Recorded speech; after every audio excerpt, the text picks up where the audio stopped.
Hi everyone, thank you so much for joining us. Today I've got the lovely Ange from Mrs Bun the Baker, and I love her business and I love what she's doing. She is teaching cooking and baking to kids and families, which for all you that know me, I love cooking and baking, and I just think it's so important that children and families know how to cook. So Ange has come to speak to me today because her husband, well, I should probably mention that we connected through Small Business Saturday UK. So we are both, we are both one of the 100 people or 100 business nominated to be spotlighted between now and the 5th of December. So that is pretty cool. So when's your day, Ange? So my day is Monday the 28th September. So very soon, actually. Yes. And mine's the 25th of October, so I've got a little while to go yet. So I have to get my thinking cap on what I'm going to do.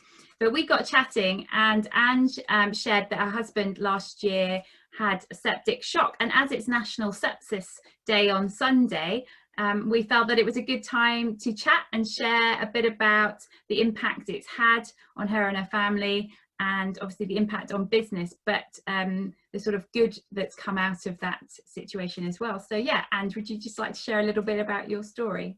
Yeah, so well, it's about 18 months ago in February. My husband wasn't feeling too well, and he hadn't been feeling well for a while.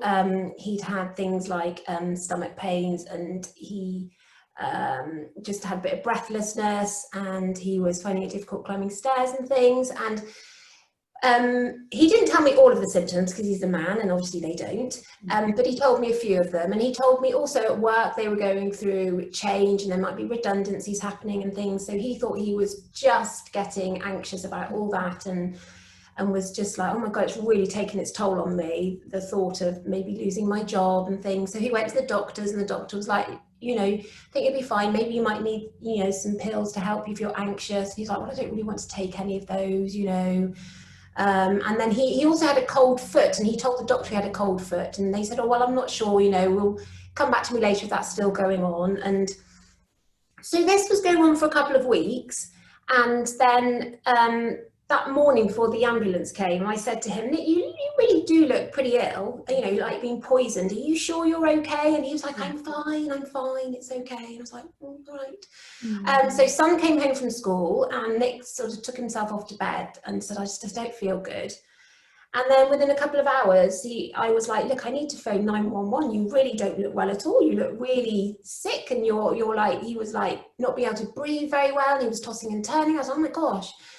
And so we phoned 911. They put us straight onto the ambulance and said, an ambulance is coming for you. If he changes for the worst, then phone us up again, because he comes a priority. So we phoned up again because I was slapping him around the face, which he doesn't remember any of this at all, to try and wake him up. My son, he's 15 now, so he was 13 at the time, was so good.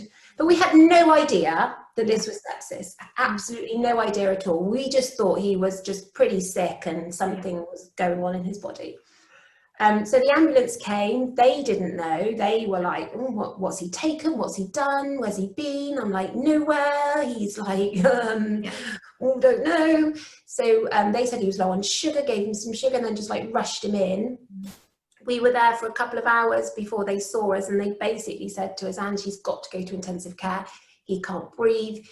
He is just, everything just seems to be failing on him. We can't find what's wrong with him, but nothing's working in his body really very well at the moment. So if we put him to sleep, we can hopefully put him to some machines, and they can do the breathing for him, and we can have an investigation what's going on. So the doctor there, he was amazing, and he sort of said, you need to call the family. And when you hear you need to call the family, it's pretty, really? Okay, so phoned my mum and dad up. They came straight up, bless them, and lived with me for like the 6 weeks. And Nick's parents came over too, and they were like, not sure, you know, it's hit and miss whether we make it through the night.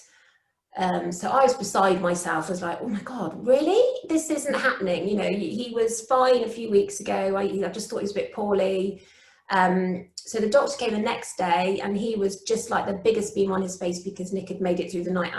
He's still on machines, but he had made it through the night, and it was 9 days he was in intensive care before he woke up.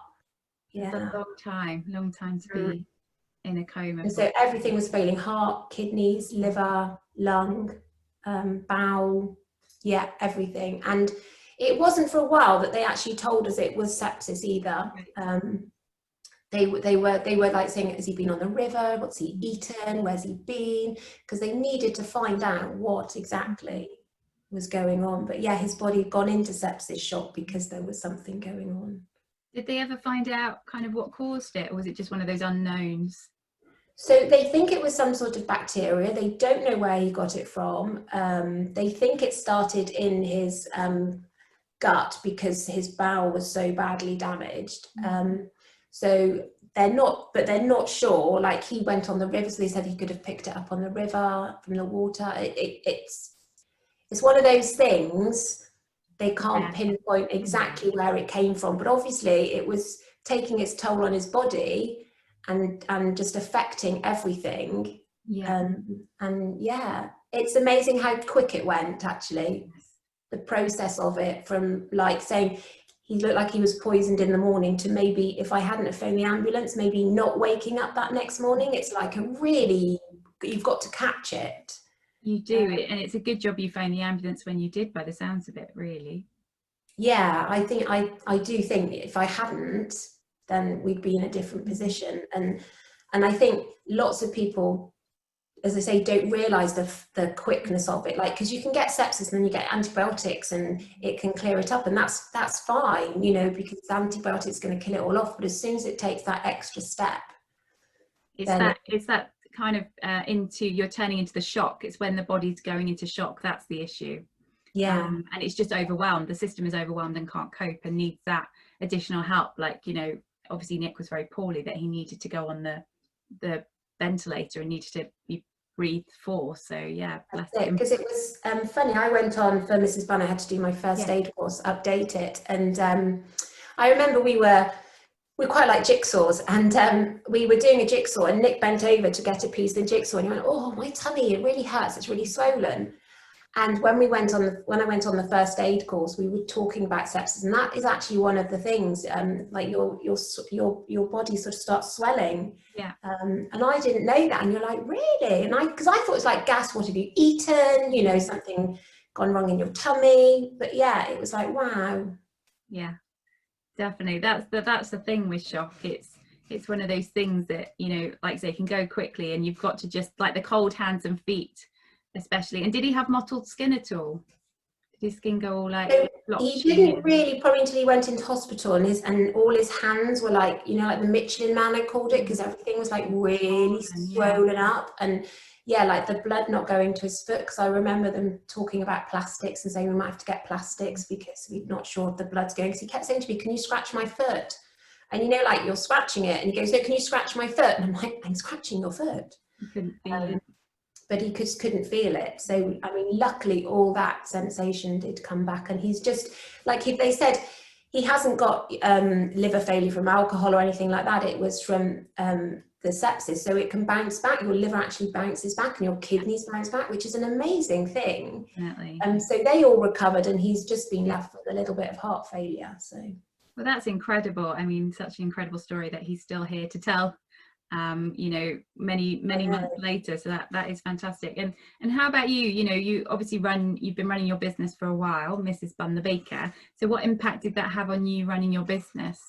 So that was just immediately stopped. Just, I didn't even think. I was just like, you know, the only thing I thought I must do, which sounds quite funny in some ways, I had a Tesco order coming the next day, and I was like, I don't want 20 packs of phyllo pastry. I was in the hospital going, 20 packs of phyllo pastry? No, I can't go to my door. We're doing it. Absolutely not. What would you do with 20 packs of phyllo pastry at that point? I like tomatoes and cucumber, like loads, and I was like, I must cancel that. But I think that's the only thing I got my head around doing, cancelling that. And then I just literally emailed everybody and said, no Mrs Bun, put a post up saying no Mrs Bun, and just took that time to go into family and look after Nick. And the response from everybody is sort of, you're like thinking, okay, I run my own business, so what are people going to say? I know people are going to be sympathetic, but how will they, you know, will they come back? What will it do to my business? Because I just have to get away. And they were amazing. And it went from like thinking this is a bun business to like a bun community, because they were like, Angie, just don't worry, you've got to get better. You look after your family. We will be there when you come back. The kids will want you when you come back. So, you know, there's no point trying to do anything at the minute. Just let us know when you're back. So that was also immensely touching. Like, wow, that's lovely. I'm here on my own, sole trader, nobody else. I can't get somebody else to go into the kitchen and go, can you run the classes for me? It is literally me, which makes you think at the same time like you're very dependent on yourself. Yes, to do everything. Like, oh my god, can I clone myself and just chuck you out there? I'll take 4 to go. Yeah. Isn't it? Yeah. Can I have 4, please? That would be good. I'll do that. So that was a massive thing. Like, okay, right, yeah, I need to have a think about how I go about those sorts of things. But yeah, they were amazing and let me come back. So I took a gradual stage back as well. I sort of did some toddler classes first of all, then I gradually increased to the older ones, and then some parties. And I think it was probably Nick came out just before Easter, and I think probably by September I was back to full term again. But it did take its time, because Nick was obviously at home and he was still very poorly, trying to walk, and you know, he was very tired, and he didn't like to be left that much, even though he said it's fine. I could see in his face if his heart was going too fast, he'd be like, Angie, can you stay at home? So there was like, I didn't want to take everything out of my day working wise.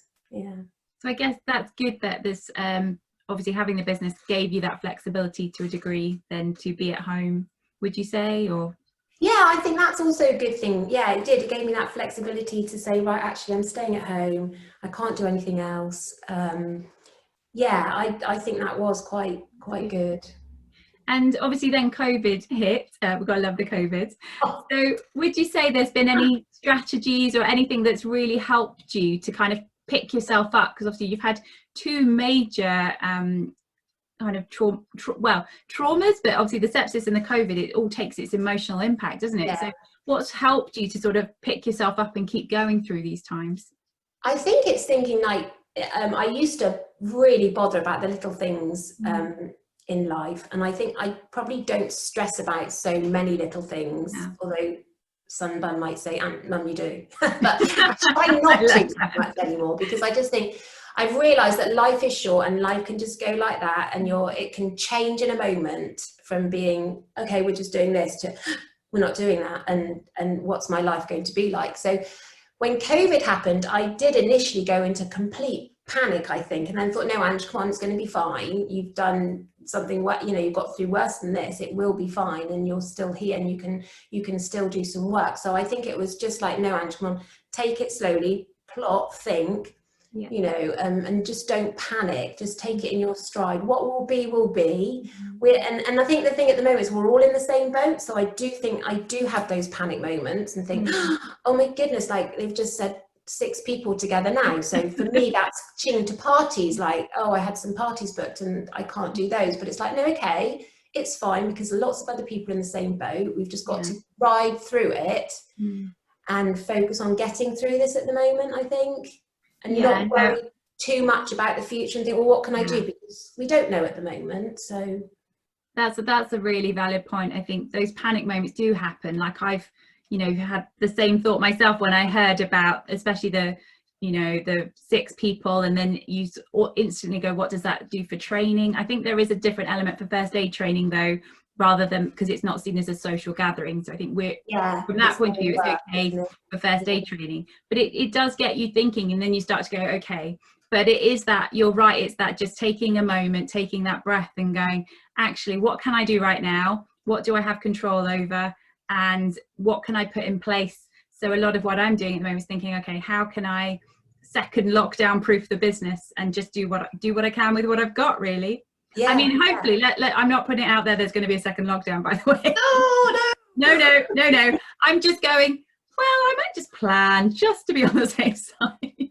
Well, I know it is that planning, isn't it? Because I was going to go back in September to do some toddler classes.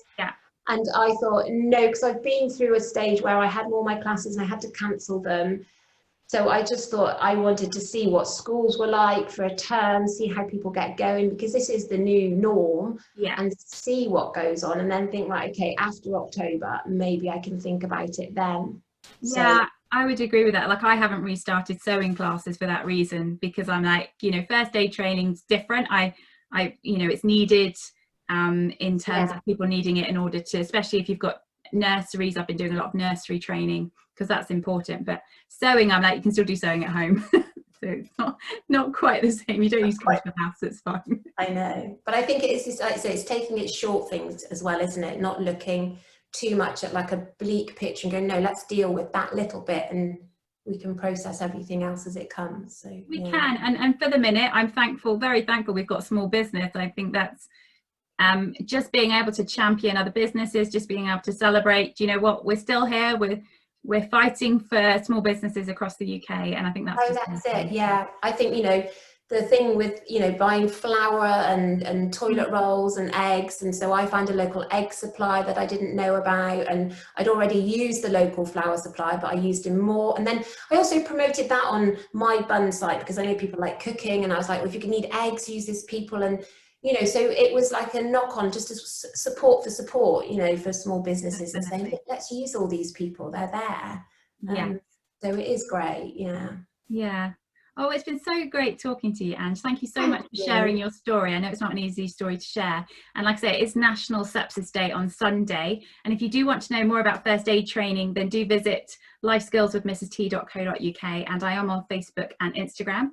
And if you want to know more about Mrs Bun the Baker, you're on Facebook, aren't you, Ange? I am. So it's just Facebook, Mrs Bun the Baker, and my website, www.mrsbunthebaker.net, and I'm on Instagram and Twitter. I don't tweet a lot though. I think I'm on I'm on Twitter. I'm on Twitter. I'm literally like, oh right, yeah, no, I'll just leave that one. It's like, it just gets too much else. But there we go. So many of them. Got to focus on one or two. So yeah. Oh well, thank you so much, and it's been great sharing with everyone. And so yeah, take care everyone, and I'll speak to you soon. Bye bye.